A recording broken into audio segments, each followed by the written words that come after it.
Good evening and welcome to another edition of the Female Educators Roundtable. We have another edition of our homeschooling show where we are going to discuss the question, is homeschooling or home education, as they're both interchangeable terms? Oh, what happened?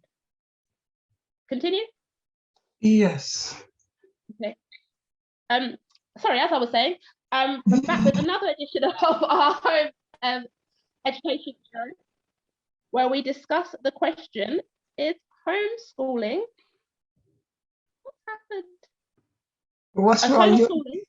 No, my technology. Is homeschooling or home education, as they're both interchangeable terms, more powerful than traditional school in preparing young people to navigate the real world? We're back, myself, Debbie Eno, and I'm Alicia Scott with another guest who's going to discuss their journey or their decision, actually, because this is a very interesting show that we have this evening. I'm not going to spoil anything. So why they've chosen to home educate so early. So my name's Alicia Scott. I'm an educator. I'm also a mum, very passionate about education in general, especially home education. And I'm going to hand over to my co-host. Okay. Hello, my name is Debbie Eno. I am also an educator, teaching in the traditional education. I'm also coach for female educators. And I am extremely passionate about home educating. I have never done it myself. Alicia, my co-host, have done it, but I've never done it myself, but I'm really passionate about it. The only way I came close to it is teaching in supplementary school. And I saw the power of supplementary school. And as a result of that, I became very passionate in terms of home educating during the pandemic as well. And I also feel the reason why I started that platform, because of my passion for education, I also feel that parents and carers need to know that there are alternatives to the traditional education, because we know the traditional education I know people are going to be upset with me on this, produce robots. Because I must say that it programs our children. One of the things, when you look at how children are sitting in the classroom and look at years ago how your grandparents were taught in the classroom, it's like sit in rows, face the front, be quiet and work. That's not realistic. Even I was doing that at one time and I had to question myself because it meant that I was falling into the traditional role of programming these children. And as we know with home educating, it doesn't mean that the children is at home all day long. They're actually going outside and doing things, right? So let me just introduce our guest this evening with a difference, because, you know, we normally introduce people who are currently homeschooling, but this is one with a difference. So she's going to tell us all about it and introduce herself and say where she comes from. Hello, my name is Jay, or Justice Woods. I'm currently in the US. And yes, so I'm not currently homeschooling. I am 8 months pregnant. However, I've always known that I will be homeschooling my son. Should I jump into the questions? Okay. Yes, you can. Okay. So why I decided to educate my child even before birth, I think it goes back to exactly what you said. You know, these schools nowadays, they produce robots. I know that's exactly how it was for me. And although I grew up in predominantly white schools, I did experience the last 2 years in, you know, mainly urban schools. And it was a major difference. Not only do they give completely different opportunities, but it's like, yeah, it's completely different opportunities. For people of color, they don't push the students to go to college. They don't push the students to live to their fullest potential. They push us to be blue collar workers. And that's definitely how it is in this country, at least. You know, in all urban schools, they teach these children trades. And although I feel like everyone deserves the choice, for brown kids or, kids of color, I think we should definitely have the same opportunities as everyone else. And we don't get that, even as birth. And, the statistics show that if a Black kid or a Black boy cannot read by the 3rd grade, his chances of graduating high school are 10 times lower. And that's horrible. But this is all systematic. And it all starts literally from the very beginning. Okay. Thank you. Alicia. So what made you decide that, well, I know you answered it a little bit, Jay, but if you could tell us a little bit more, what made you decide, or what made you feel that traditional school lacks that you possibly would not send your son to traditional school? What do you feel that traditional school lacks? Truly education. Honestly, they choose what they want to educate us on. And then they don't educate us enough about where we come from. All they tell us is that, we come from Africa, we came over here as slaves, and we're going to work until we die. And that is a system that's not only incorrect, but it just plays the same exact cycle over and over and over again. And our children deserve chances. Our children deserve literally the best chance, because we were so much more. And that is not where our history started at all. So why not take it into my hands to truly educate my son, not only just about his history, but to really open up his mind, to give his mind the opportunity, to be completely endless, to educate him not only on more than one language, or, whether it may be sign language, or, whether it may be German, but truly educate our children, instead of sending my son to a school where he's just a number. He's just one of the many other children that are sitting in that classroom. Such a powerful answer today. So many points, if you don't mind, if I can pick up on. And the question that I wanted to ask, actually. So you see, when it's Black History Month, for you guys, it's February. Do schools make a big deal, like how it is over here? You just get that 1 month, or is that that doesn't even happen in schools?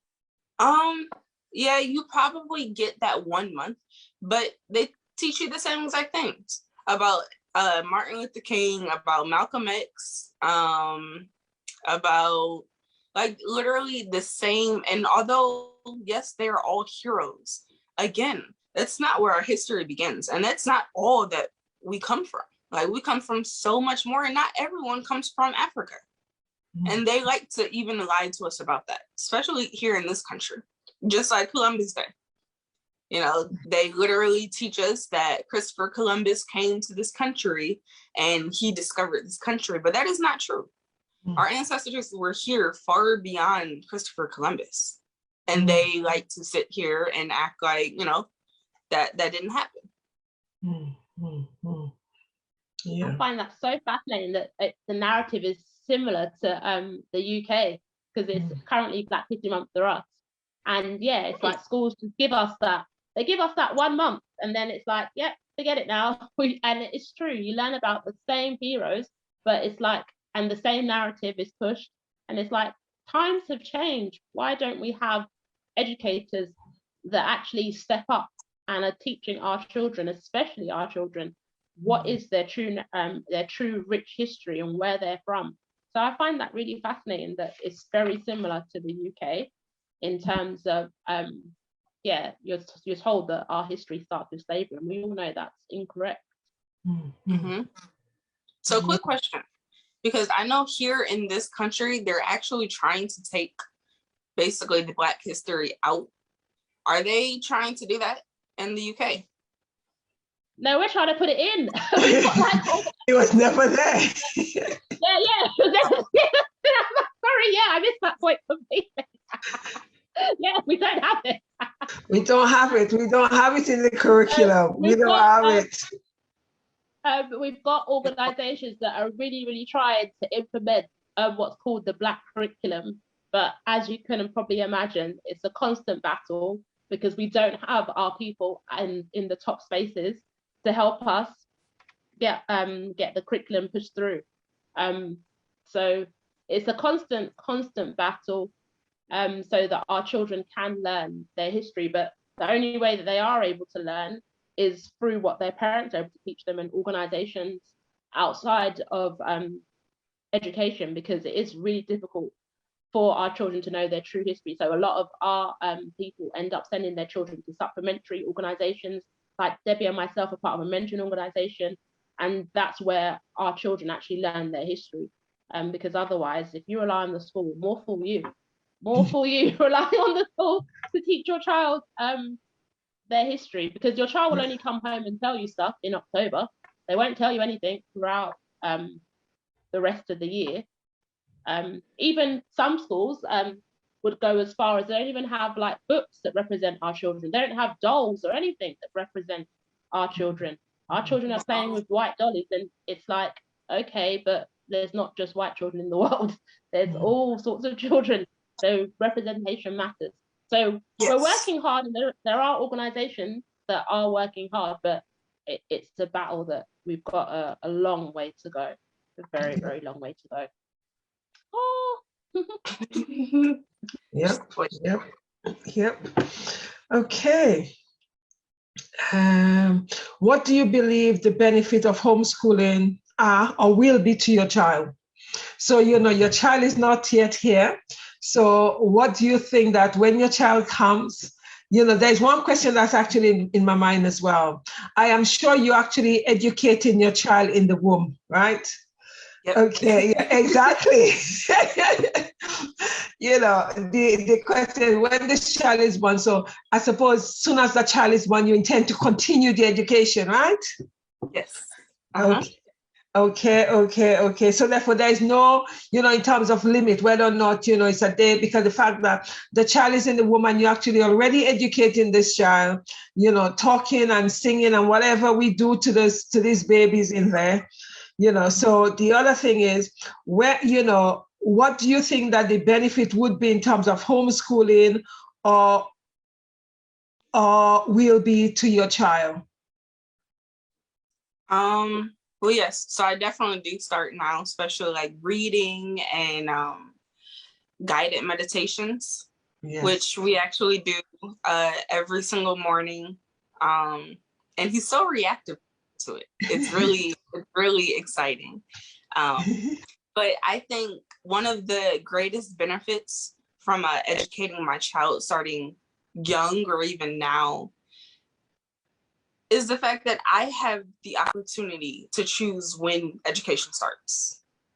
Instead of, waiting till preschool or kindergarten or first grade, I began educating very, very early. So whether, like I mentioned, like one thing in my family that we do with all of the children, the babies, is we teach them sign language so that they're able to communicate with us what it is that they want or what it is that they're trying to say, as well as like no baby talk, so that way the child is learning off rip, basically how to say, how to talk, how to speak.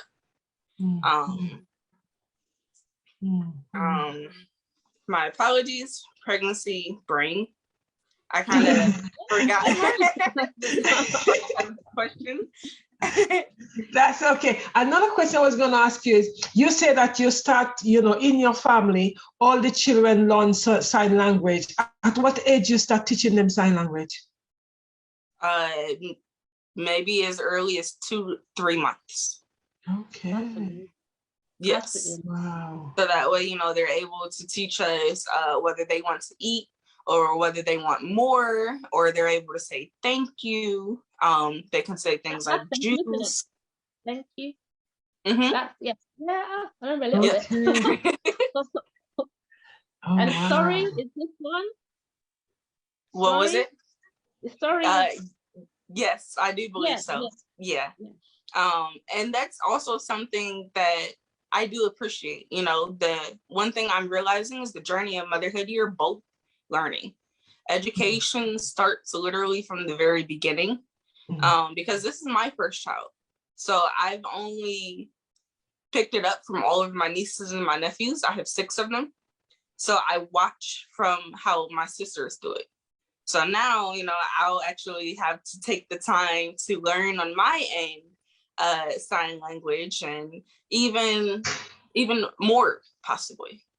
Because I know, like, one thing with me is I want to teach my child more than one language.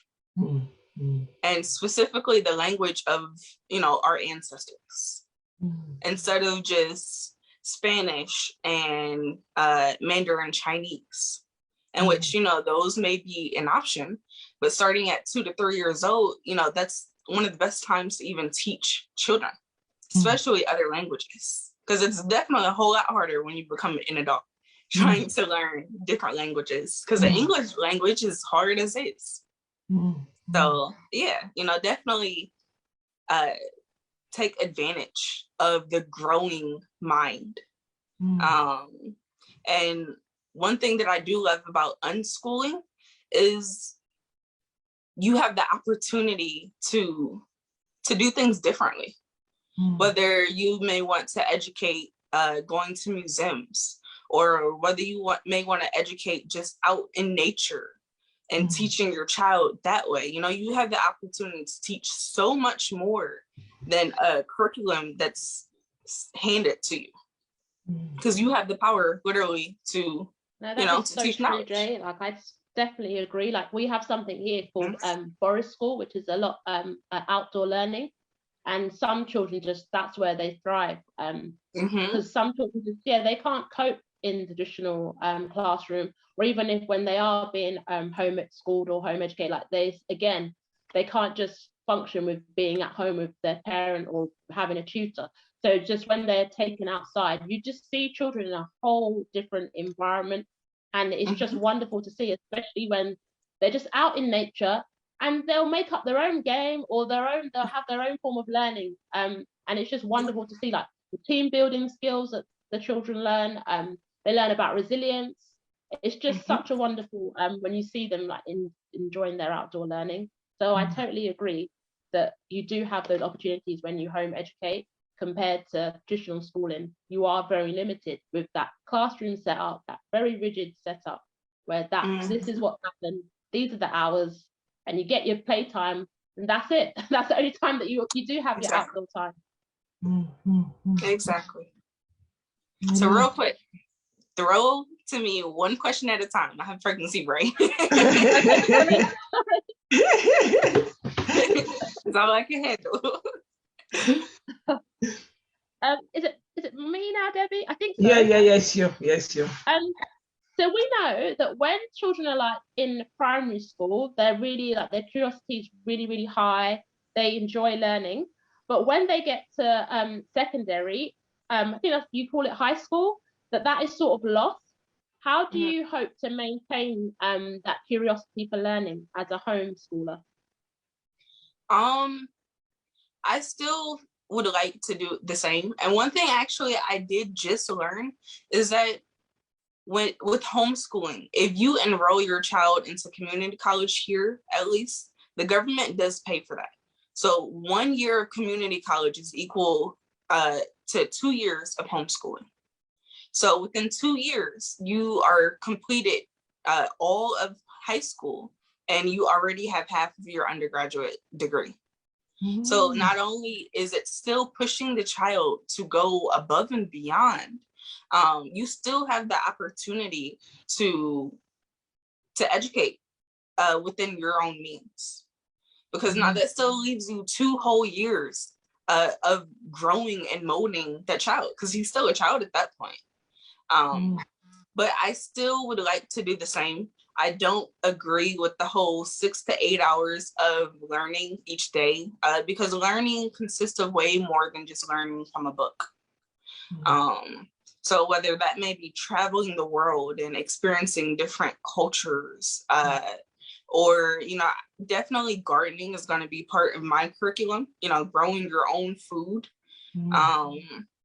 Or whether it may be learning how to trap your own food, hunting your own food, but definitely implementing way more than just learning from a book. Because at the end of the day, one thing that school never taught us was about life skills. Yeah, and so we have the opportunity to do such. And there is no right or wrong way as to how to do so. So, that with that being said, he would be able to tell me a little bit about what he would like to learn or how he would like to learn. And we can definitely work together to continue to develop his mind. But yeah. That's so beautiful, because as you were talking, one of the things, that you said, and we all know it, even as, in terms of even though we teach in the traditional, the students are given, the children are given, oh yes, this is the right answer. We know, well, hold on. There are no one answer that is correct. There's different answers, but the students are never given that opportunity to express the alternative, because, you know the answer you want, especially in various subjects apart from science. That was weird. My phone, it notified me I was on 20%. Sorry. Okay, I sit here thinking, my guests and them gone. Okay. My apologies. Right, that's okay. So therefore, in schools, you give the children arrive at the same answer. There can be one answer. Life doesn't work like that.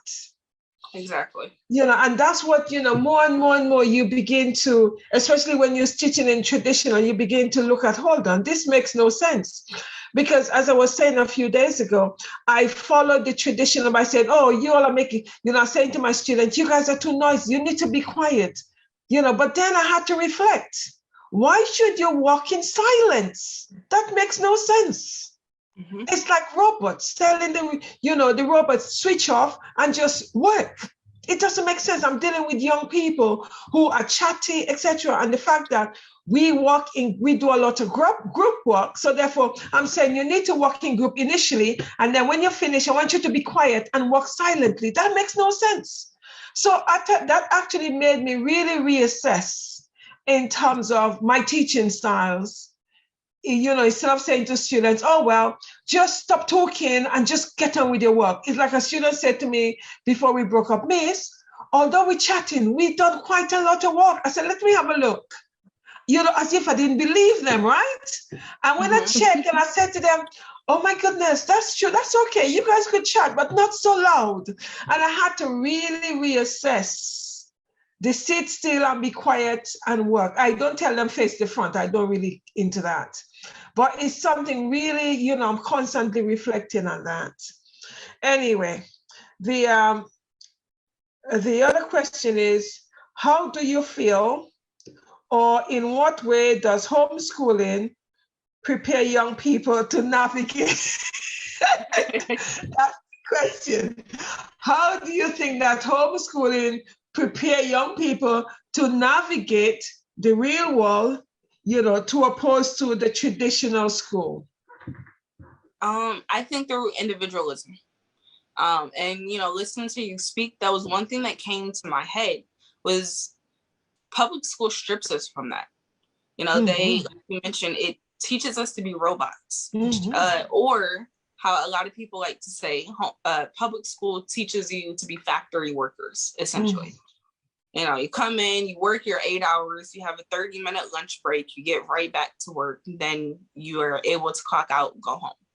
Literally the same. Or even think, back to elementary school, it's colorful. You're teaching the children to use your imagination. It's full of fun. It's full of, so many different ideas, so much abstract learning.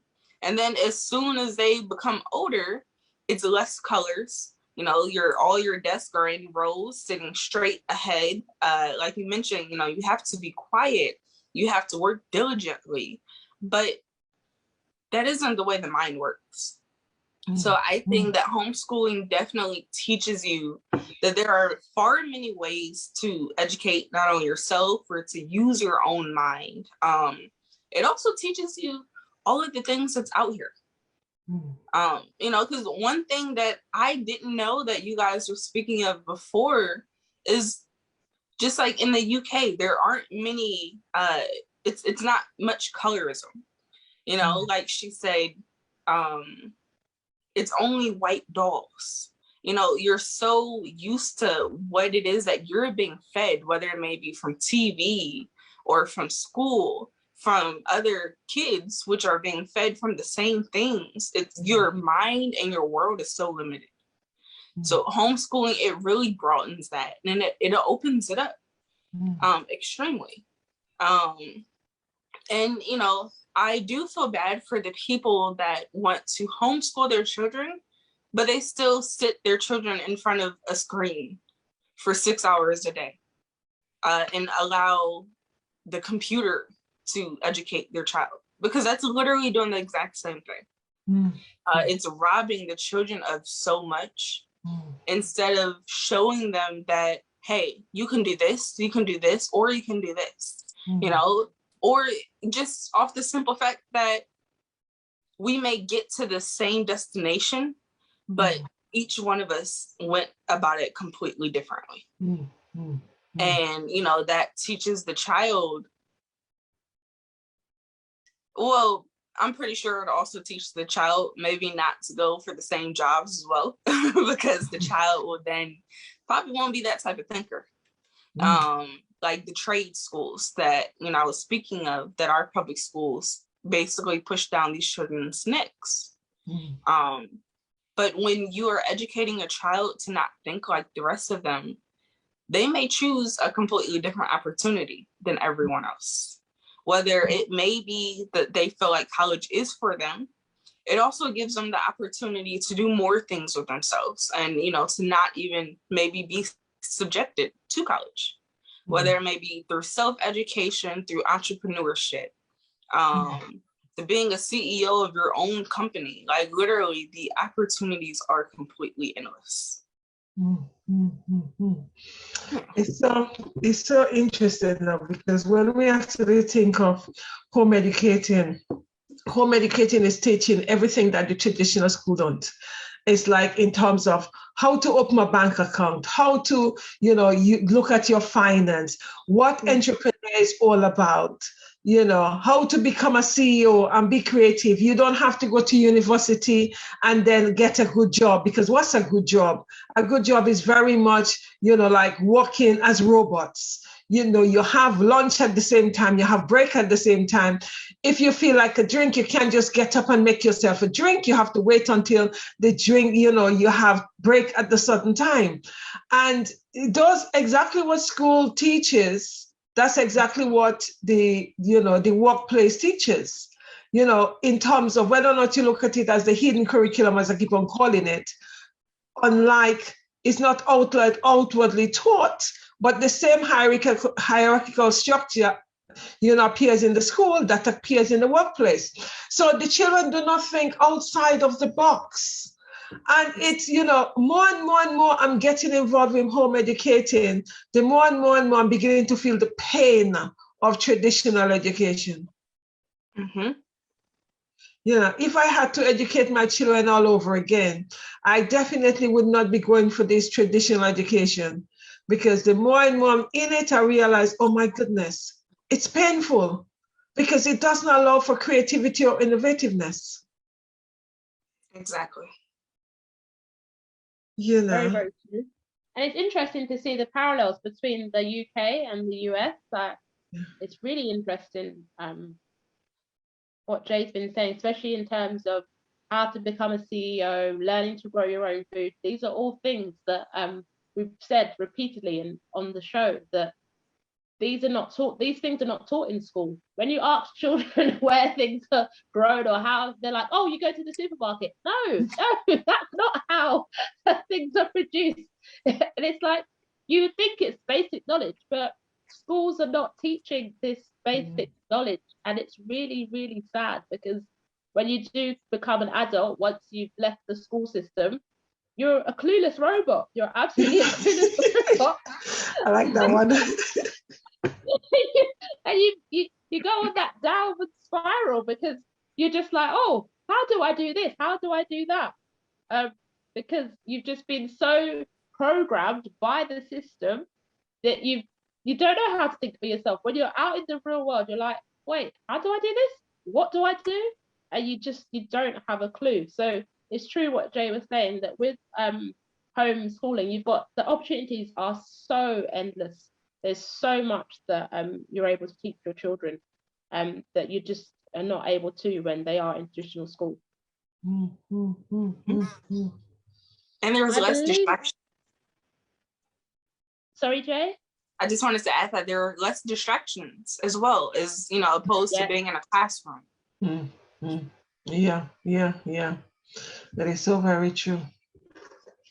What I did actually want to ask, just find out if that's similar to the UK as well. How is it with like Black educators? Do you find that there's quite a lot in the US? Or is it a balance? Or? Well, my experience personally, you know, like I mentioned, I grew up in predominantly white America growing up. So I never seen my first Black teacher until the 11th grade. Now, at that point, I'm basically out of the system. Yes, so I've never seen my first Black teacher until I went to all Black schools. And that was a completely different experience because education was completely different. And, you know, that was one thing that is completely, it's changed, you know, in comparison to when my parents were in the same schools, because I ended up going to the same school that all of my dad's family graduated from my senior year. So it was an all Black school, but they weren't educating their children at all. However, you know, we did have teachers that looked like us, but we didn't have the same opportunities. So again, very similar. It's interesting, isn't it? You have the Black teachers, but you don't get the opportunity. You know what I mean? Because when you see the Black teachers, you're thinking, yes, I could identify with them. But exactly, my people, right? And then you realize, my people, but they're not teaching me. So what's the point of having my people? You know? Exactly. My people have been programmed. Yeah. It's so interesting though, because that's exactly what I said in a show I was on, that, you know, because I do supply teaching, and I went to teach in a Black school. It was majority Black teachers and students. So when I walk in, I'm thinking, oh yeah, that's quite nice. You know, I could identify with them. When I walk in, because I was meant to be there for 2 weeks, it's like to hearing the teachers yelling at these children. And you're thinking, really? Why do you need to yell at them? And it actually made me realize that, as you said, Jay, the Black teachers, they were not educating our children. They were just yelling at our children.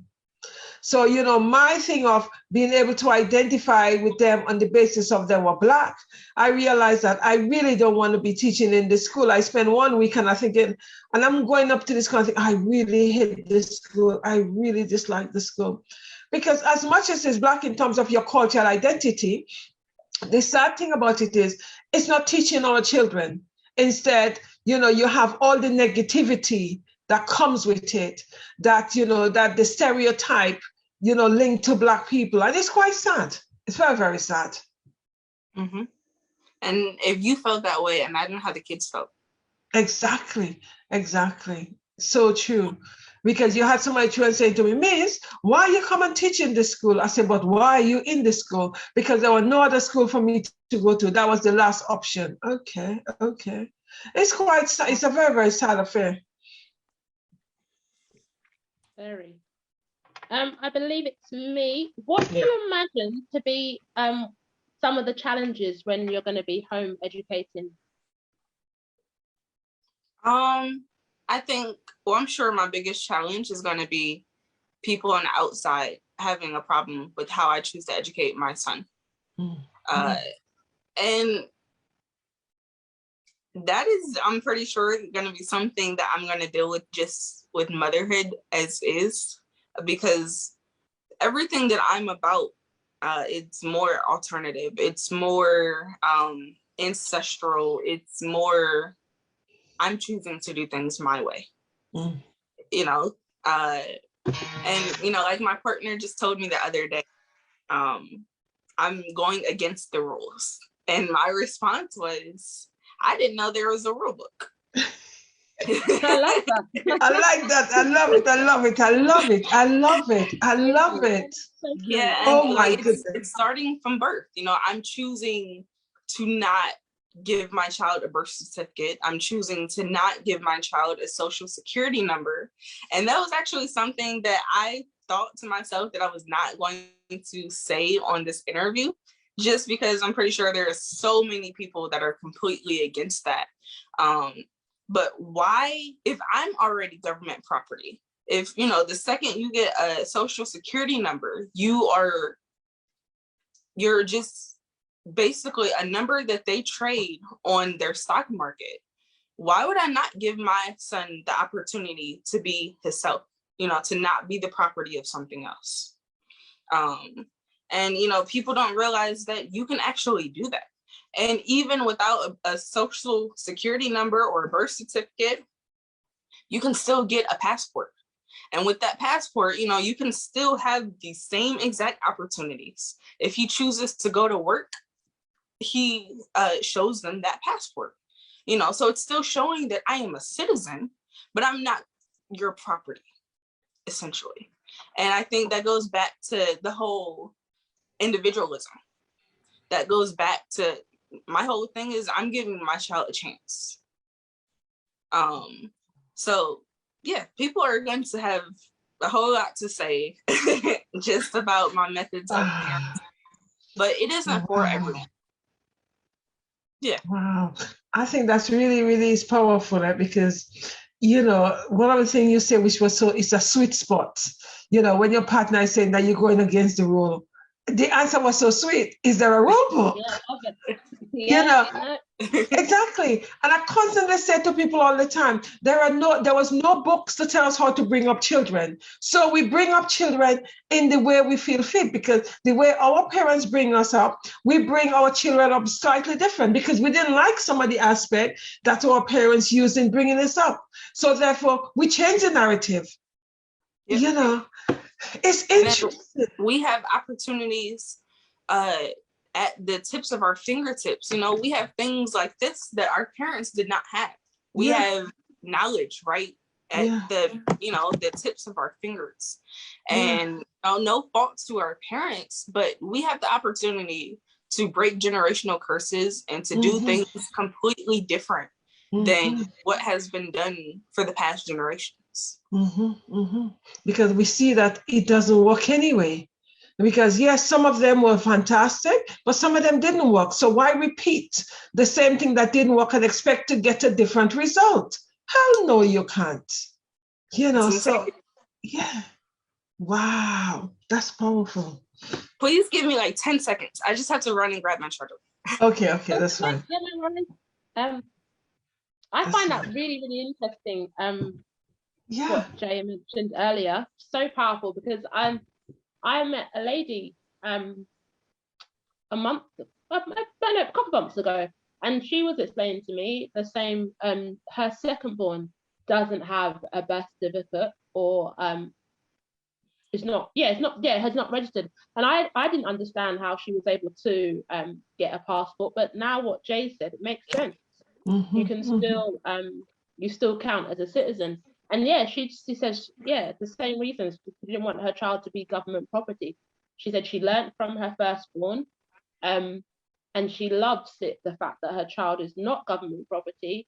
She hasn't had any difficulties with not having a birth certificate and not being registered. And she advises all new mums. I think it's a food for thought. I think again, it's about being educated. I think we've been brainwashed again into this is the only way that it has to be done. Oh, make sure you register your child. then you can get your child benefit and blah, blah, blah and whatnot. And it's like, okay, we're doing these things, but why? Why? Just because our parents did it? So I think it's great that Jay is going against the grain. I think we need more people like her that are realizing you don't have to follow the traditional sense of anything. Exactly. There's no need, because like you said, we've been doing these things, these methods, and they don't work. They don't work. Like I've mentioned before, like for me, in terms of the discipline that our parents use, as much as they say, oh, when a child's speaking out of turn, just give them a quick slap or whatever, that didn't work. That didn't work, because you've now got grown men and grown women that are either in abusive relationships because of how they were brought up, they were parented, or they're doing the same thing to their children, and then that's going to carry on the cycle. Or you've got adults now that flinch when someone's even just trying to be like gentle with them. So we know that it doesn't work, and we don't have to follow the methods that our ancestors and our parents use. I think we need to, I definitely agree with breaking that generational curse that is so deeply ingrained. And especially when you've got like a newborn, everybody's got an opinion, even from the cat. The cat, everybody's got an opinion. It's like, no, I'm not interested. That's what you did. Well done, great for you. This is my child, my blank slate. This is what I'm going to do. I'm not going to do your old school methods of all this. That I'm not doing it. So it is so difficult. I really do take my hat off to Jay. I think it's amazing. Yeah, Definitely. I think it's fantastic. Yeah, go against the grain. It's the only way we're gonna start to impact and influence change. Yeah, the only way I just love what you say in terms of, I didn't realize there was a rule book. You're going against the rule. I love that so much, because it's like, exactly, is there a rule book? Am I supposed to follow a rule? You see, that's the whole thing, because that's why I keep on saying to people that there are no manuals how to bring up children. We bring up them the best way we feel fit, because our parents had no manual either, and they bring them up the way they feel. So therefore, we went across there and we see that didn't work. So why do the same thing and expect a different result? Hell no, you'll be getting the same result because you're doing the same thing. You see, it's so interesting, because even with me in education, there's sometimes I sit back and I ask myself, are you meant to be in education? But there are times I said to myself, okay, I am meant to be in traditional education because I am meant to change things, to make a change, and to go against what they expect me to do. And it's interesting, because in one of the schools I've been in, the head teacher came and observed my lesson. The deputy came and observed the lesson. I'm thinking, what all you guys? Then I had my line manager come in, and I'm thinking, what's all of this? Because I'm doing things, this is the way we do it. Really? Sorry, I can't really do it like that, because, okay. And as soon as they turned the back, Debbie did it exactly her way. And I'm thinking, you cannot, there's no one way to teach. There's no one way to teach. And it's about time they start realizing that we are unique individuals. It's just, the education system is very sad. Well, I think it is very sad. I don't know about anybody else. I'm in it, yes. I love educating, yes, but at the same time, I find it very sad, because it is producing robots to fill the factories, to support the capitalist society in the same way that employment, work, etc. I have so much to say. Probably, Alicia, we better do a show on looking at tradition and producing robots. What do you think, Jay, is going to be one of the main triumphs? I know that you've mentioned about being able to provide your son with endless opportunities, but can you think of any other triumphs that you think will be or that will come out of being a homeschooler? I'm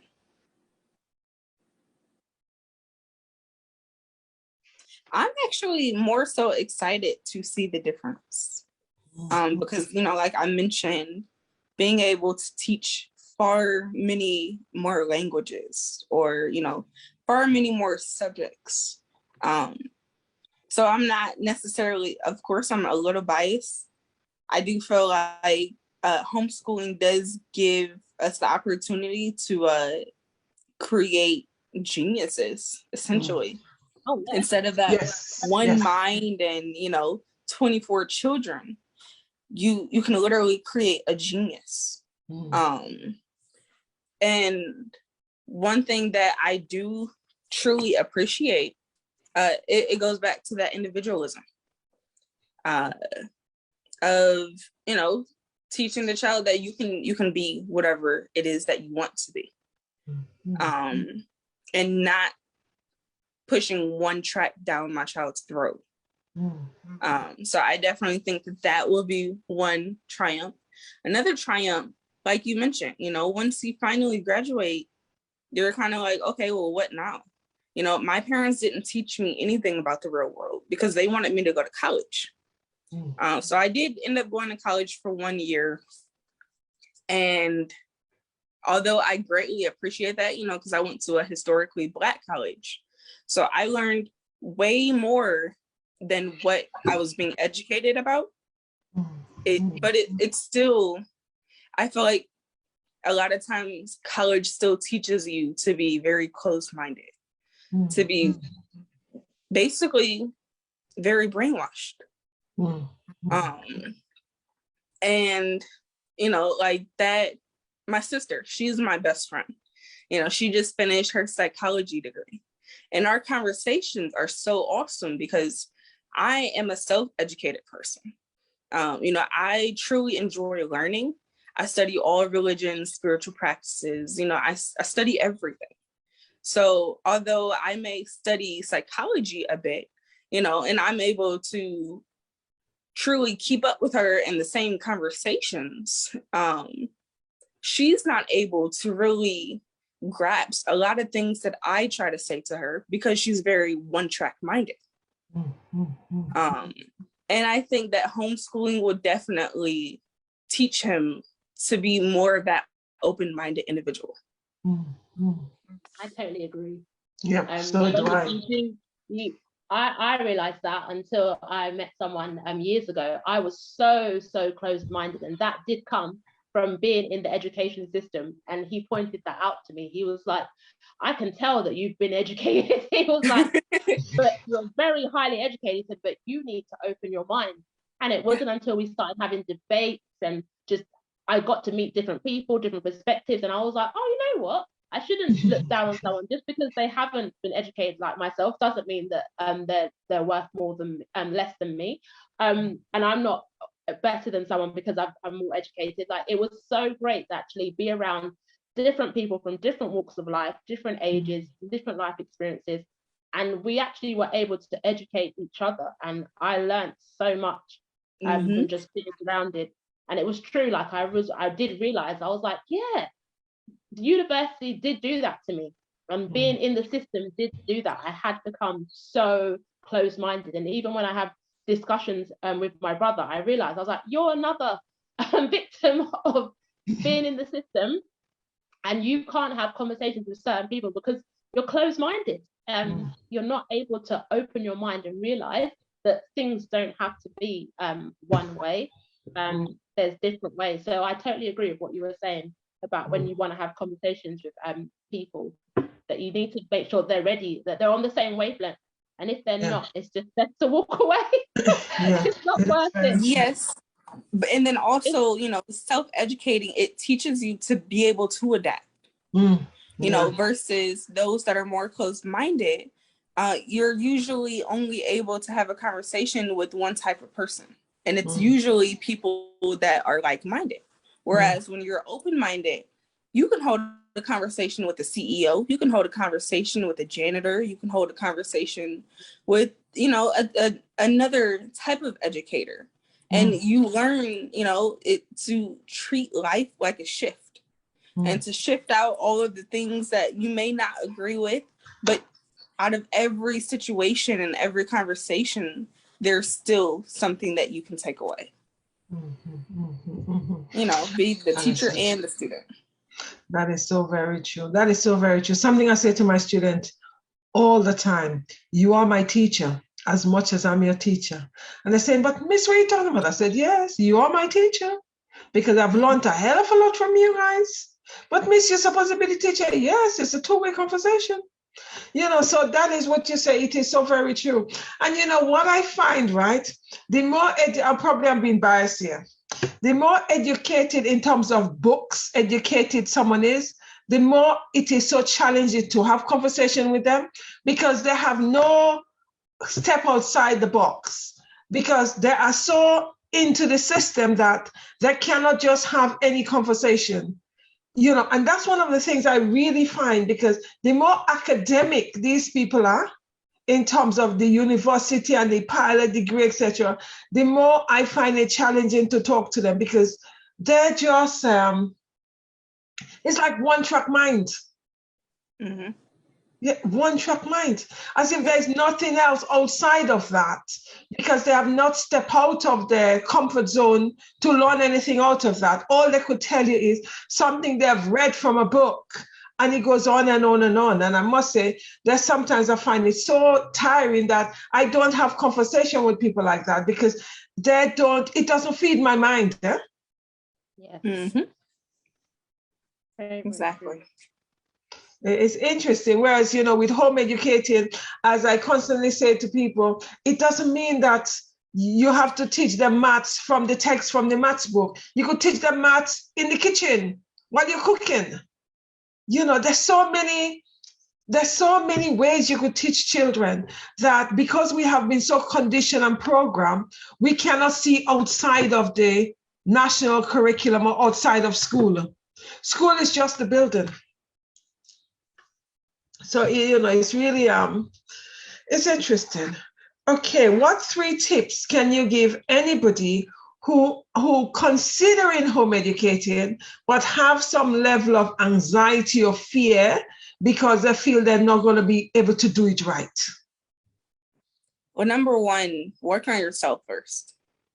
I think that's truly important because if you cannot make the decisions and stand firm on what you are deciding, you're going to have a hard time with abstract learning or, just teaching your child something outside of what the school teaches your children. And, that goes back to those generational curses. We have so much things that we have to unlearn before we can learn anything more. And I think that is really detrimental. That's one of the very first steps. The number 2, I think would have to go to the fact that there is no right or wrong way. There's no way that you have to do things. There's no outlines. And again, you can choose what's best for your child. After all, that is your child. And number 3,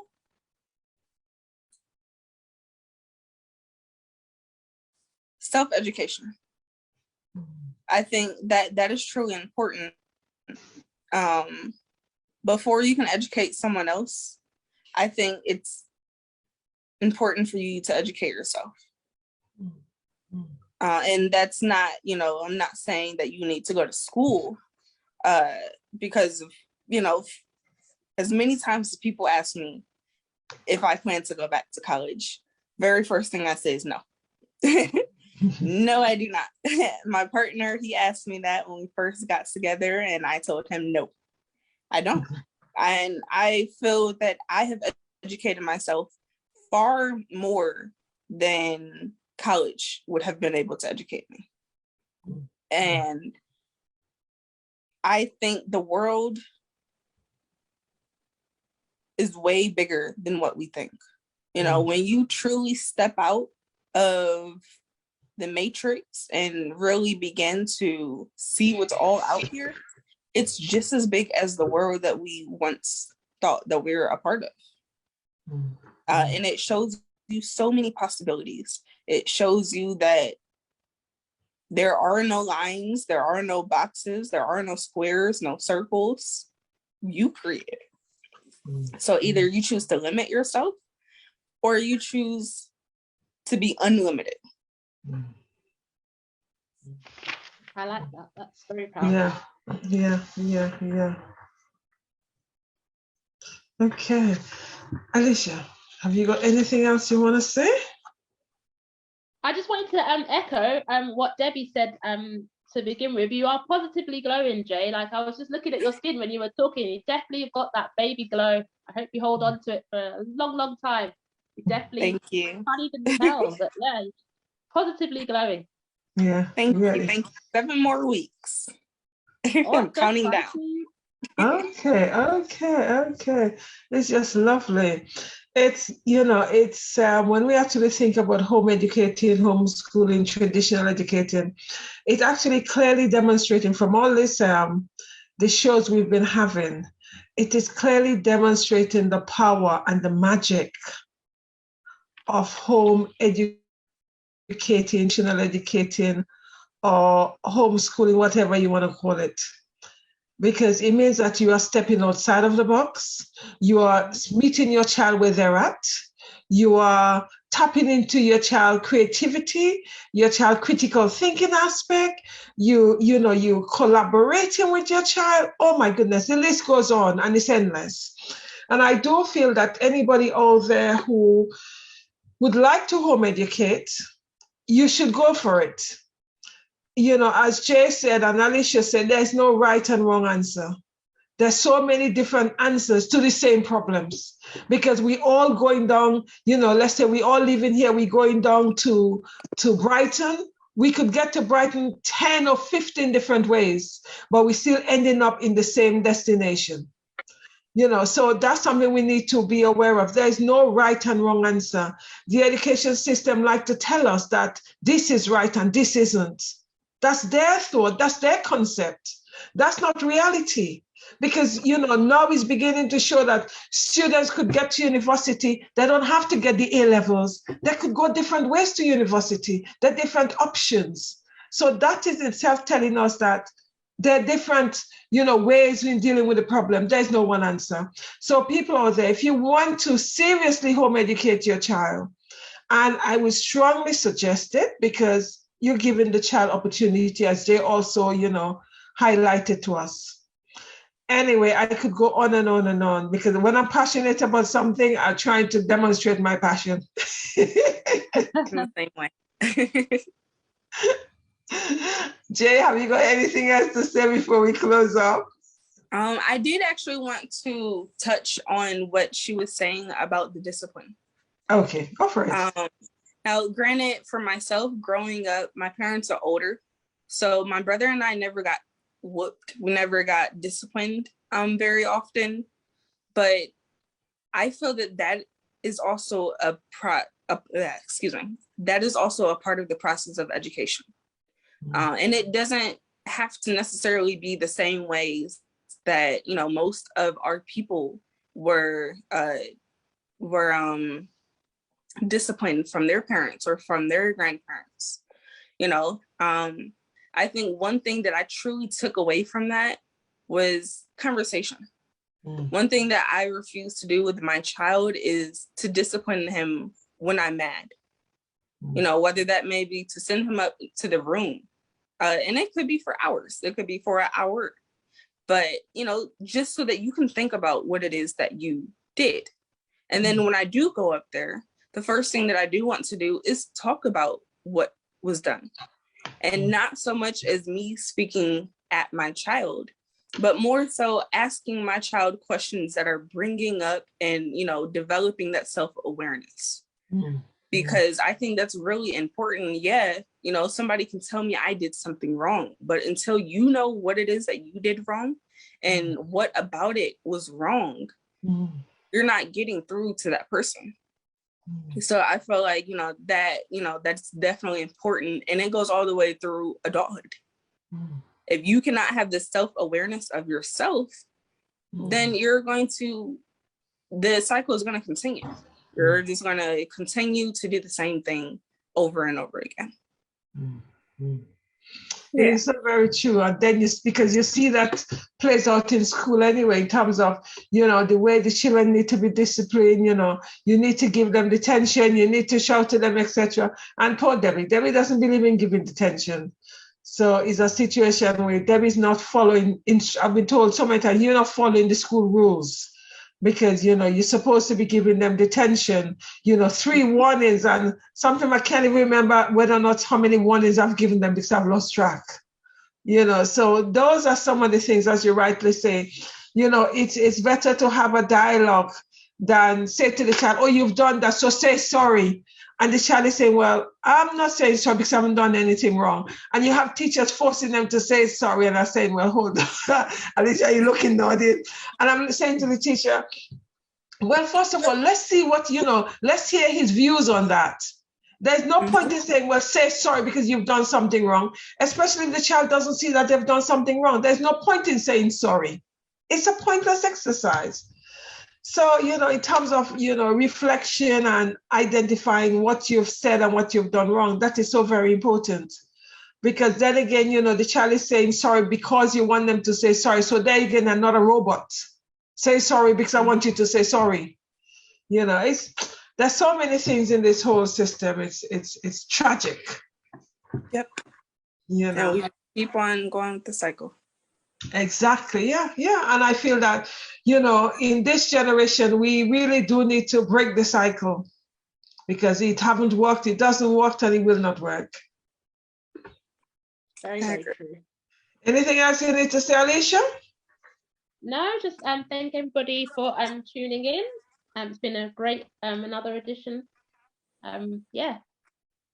Okay. Thank you guys for the opportunity.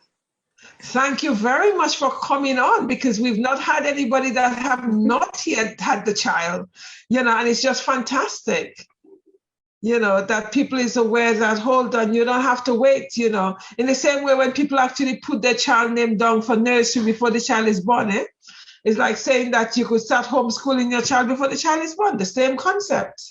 Yeah, it is. So thank you very much for coming and sharing your journey with us. Greatly appreciated. And thank you very much to the Facebook audience. If some of you are not there, please, tell each other, have a look at the show, etc. Because it is worth looking at. And if you guys have any concern in terms of wanting to home educating, just reach out to us. And if you want to speak to any of the guests we've had on the show, we'll put you in touch with them because they are the one doing this journey. I have not done the journey. I could just talk about the journey through my passion and my observation, but I have not done the journey myself. So, Alicia could, if you guys want to reach out to Alicia, she's also done the journey. I haven't. Please do feel free to reach out. My journey is through a passion and, trying to find alternative to the traditional education. Anyway, everybody have a great evening. Stay blessed. Have a good night, morning, wherever you are. Next week, we'll be back on the air with 2 other shows. On Friday, female educators. On Saturday, the home education. And every day during the week, I'll be there telling you about my journey in the school I'm in. And my show in the morning time, 7 to 7:30, talking about everything education. Anytime you see Debbie, what she does is anything education or mental health. That's my 2 greatest passion, the mental health, mental well-being of other people, and education. As a psychologist and an educator, those are my passion. Anyway, take care, everybody. Thank you very much. Bye-bye.